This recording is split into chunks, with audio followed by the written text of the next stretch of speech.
Hi everyone, it's Luna. Welcome back. Thank you so much for being here. Sorry I've been away for a while.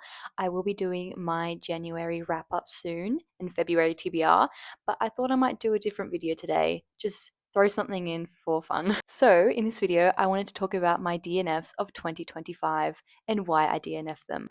The first book is Flawless by Elsie Silver, but make it flaw without the less. More like flawful because I couldn't get connected to anything and anyone. I'm so sorry.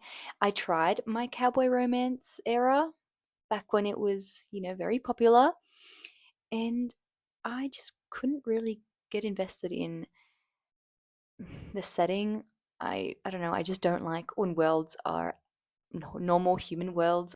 And in this book, I really didn't love the interactions between the FMC and the MMC. And I just didn't really love or care about the direction of the story. Book 2, The Darkness Within Us by Trisha Levenseller. This book made no sense whatsoever. The first book was fine, but I just did not like the FMC. She was so annoying and she wanted to be so over the top, like independent woman, but it just didn't really come across as that. She was just really annoying and self absorbed. And the MMC, he was just boring and just had no substance to him. And I hated everything about it. Basically, it was not very memorable at all. I could not tell you exact things because they've just fled my brain, thankfully. So, yeah, didn't work for me. The third book is Amid Clouds and Bones by Ella Fields, but the only thing that was in the clouds was the FMC's brain. Yeah, well, she was very dumb. She made stupid decisions. She fell for the wrong guy, the MMC. He was a absolute rude person because I can't swear. The MMC was so rude and disgusting towards our FMC.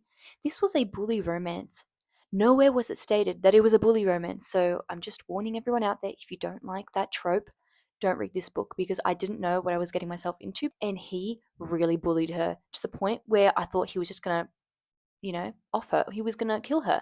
That didn't happen, unfortunately. I think she would have been better off dead instead of being around him. And then, not really spoilers, but midway through the book, there was this other MMC, and I thought that he was going to be the one to save her from the original MMC. And I was so rooting for them. I thought they were going to be together, only for, I'm sorry for the spoilers, only for him, the villainous MMC, to be, yeah, basically a villain and be worse than the original MMC. And no, no, honey, she shouldn't have ended up with the original MMC. I'm so sorry. I hated their dynamic relationship, whatever it was called. Maybe it was a situationship. Nah. And the writing style, bad. The world building, barely there. Please don't read it unless you really want to. The fourth book is Powerless by Lauren Roberts, and I prefer a title like Willpower because I clearly didn't possess it to continue on reading this book.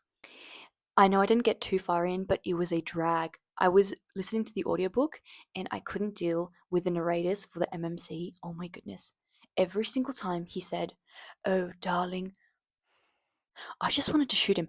I couldn't, just the cringe that I felt, no. But I just didn't love the execution and I think it was a bit too YA for me. So I let that one go. Book number 5 is Ipos King by Grace Draven. However, I wanted to toss both the characters off a cliff because this book was so long and slow and dragged out for no reason at all. It was meant to be a traveling journey book, which I don't love unless there's something happening in the mix. But with this book, nothing was happening. They were just talking about how sad they were and how depressed they are because, all their friends are dead and everyone's struggling, on and on and on. And I just thought, okay, enough. Can we just get to some substance here? I wanted more banter between the two characters. In the first book, they were side characters, and I loved how witty they were with each other, and it was kind of like a hate to love, and it was just so endearing. But in this book, they had a whole book to themselves where they could have fleshed out the banter and everything like that. But instead, they just sat down and just had a chat, and why? No thanks. Moving on. Book number 6 is Choosing Theo by Victoria Aveline, and I chose to neglect this book. I was around 100 pages in, And I have to say, it took a while for the story to get to the point. I wanted something like Ice Planet Barbarians by Ruby Dixon, which I adored, and this didn't really hit the mark. The FMC was so incredibly annoying, and she was really like over the top feminist for no reason, to the point where she would just kind of brush off anyone and think she was just above everyone. And I'm sorry, I don't like that at all. What I really did enjoy was the aspect of the alien men having to go to husband school. I thought that was very cute. However, I didn't get further enough into the book to see how that panned out. And, you know, if I'm not connecting, I'm not connecting. So goodbye. Book number 7, Task Love by Thea Guanzon. I hope I pronounced that okay. It was definitely a task to love this book, that's all I'll say. Although I appreciated that it was a lit RPG book, but this book was so insta-lust right off the bat, and I cannot stand insta-love and insta-lust at all. It takes me out of the book. Really, I will DNF a book if I don't like certain themes. I'm brutal. I really like the interracial couple. I think he was an orc and she was a human or an elf, I can't even remember. And they were just going on a journey, a traveling journey once again. And I don't know, I feel like it was just lacking in plot, in action.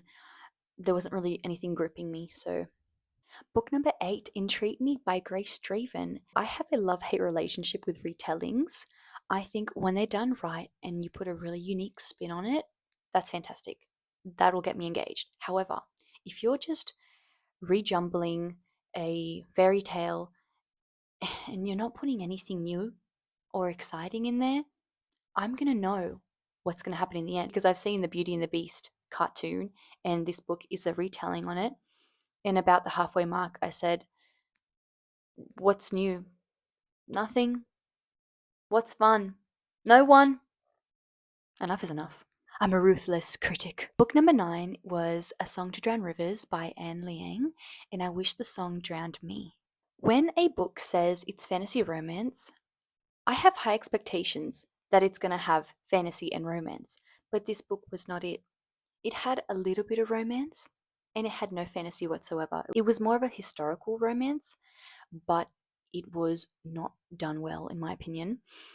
So I'm about halfway through, and the MMC and FMC had no chemistry whatsoever. It was very politically driven. They just had to help each other out to reach their goal. And so she was sent out to spy on this king or general from another kingdom or something.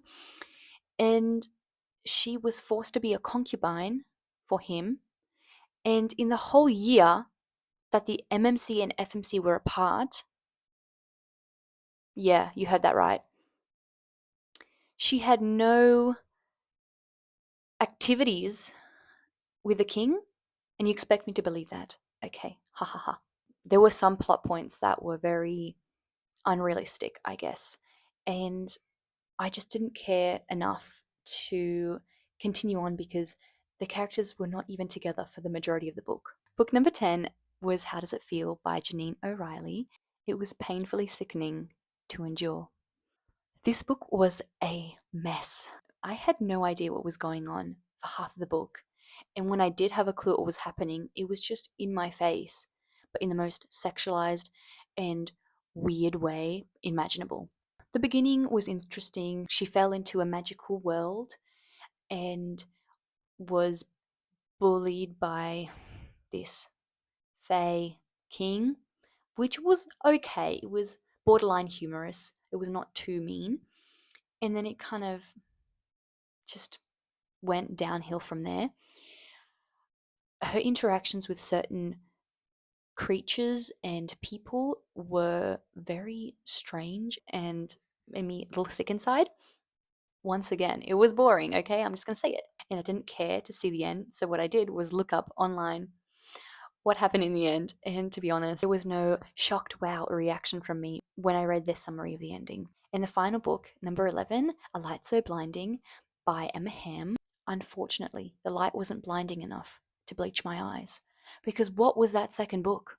My hopes were, they were up there, okay? Because I loved the first book, but the second book, Oh my goodness. No. Characters, no. The plot, no. I have really nothing to say about this book. There were some like sexual scenes here that were just gross. Just thinking about it makes me ill, okay? Actually, it was not quite sexual, but he was doing something to his area involved a needle and thread.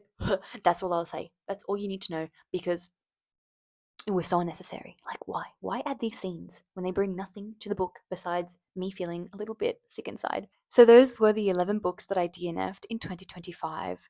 It could have been more, but since I sample books maybe one or two chapters before I decide if I want to get into it or not, I don't really count that as a DNF.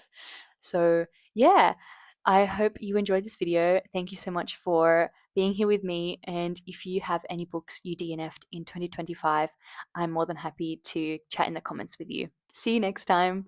Bye.